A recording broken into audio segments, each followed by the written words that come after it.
국민의힘 당대표 출마를 고심하고 있는 나경원 전 의원이 2016년의 악몽이 떠오른다며 자신에게 제기됐던 비판에 작심 반박하고 나섰습니다.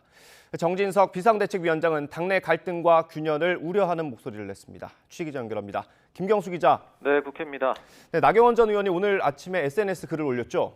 네, 나 전 의원은 오늘 아침 SNS에 올린 글을 통해 그동안 자신을 향해 제기됐던 비판을 조목조목 반박했습니다. 나 전 의원은 우선 지난해 가을 대통령실에서 먼저 저출산 고령사회위원회 부위원장직을 제안했고 자신은 선의로 수용했다고 밝혔습니다. 이어 해외 정책 사례를 소개했을 뿐인데 포퓰리즘이라는 허황된 프레임으로 공격을 받았고 제대로 된 직무 수행이 불가능해 사의를 표명했다고 설명했습니다.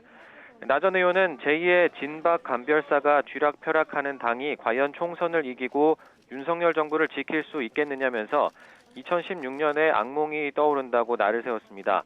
실명을 언급하진 않았지만 나 전 의원이 자기 정치를 한다고 비판한 장제원 의원을 겨냥한 발언으로 풀이됩니다.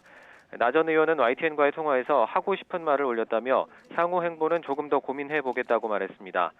이런 가운데 국민의힘 정진석 비상대책위원장은 전당대회를 앞두고 당내 갈등이 고조되는 상황에 우려를 표했습니다. 정 비대위원장은 오늘 SNS 글을 통해 전당대회를 대통령을 공격하고 당을 흠집내는 기회로 사용하지 말라고 강조했습니다. 또 윤석열 대통령에게 개파가 있을 수 없다며 앞으로는 친윤, 반윤이란 말을 쓰지 말자고 제안했습니다. 한편 차기 당권주자인 김기현 안철수 의원은 오늘 오후 서울 양천갑 당원 연수회에 나란히 참석하는데 최근 두 사람의 설전 수위가 높아지고 있어서 오늘 만남이 주목됩니다. 네, 이번 주 국회 상황도 전망해 보겠습니다. 설 연휴를 앞두고 있습니다. 그래서 여야 주도권 다툼이 치열할 것 같다고요? 네, 그렇습니다. 우선 모레 종료되는 이태원 참사 국정조사 특위의 보고서 채택을 두고 진통이 예상됩니다. 보고서에 윤석열 대통령의 사과와 책임자 문책을 요구하는 내용이 담겨야 한다는 야당과 정치적 책임 문제는 임명권자가 판단할 부분이라는 여당 입장이 충돌할 것으로 보입니다.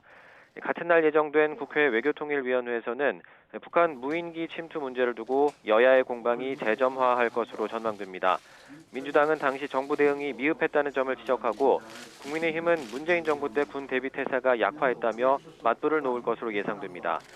한국 기업 등으로부터 기금을 조성해 강제징용 피해자에게 배상금을 변제하겠다는 정부의 강제징용 해법을 두고도 여야 격돌이 불가피합니다. 또 내일로 예정된 법제사법위원회 전체 회의에는 양곡관리법과 방송법 개정안 등이 논의될 예정인데 역시 여야가 첨예하게 대립해온 사안들입니다. 이번 주 내내 설 연휴 밥상머리 민심에서 유리한 고지를 차지하기 위한 여야의 기싸움이 치열할 것으로 보입니다. 지금까지 국회에서 전해드렸습니다.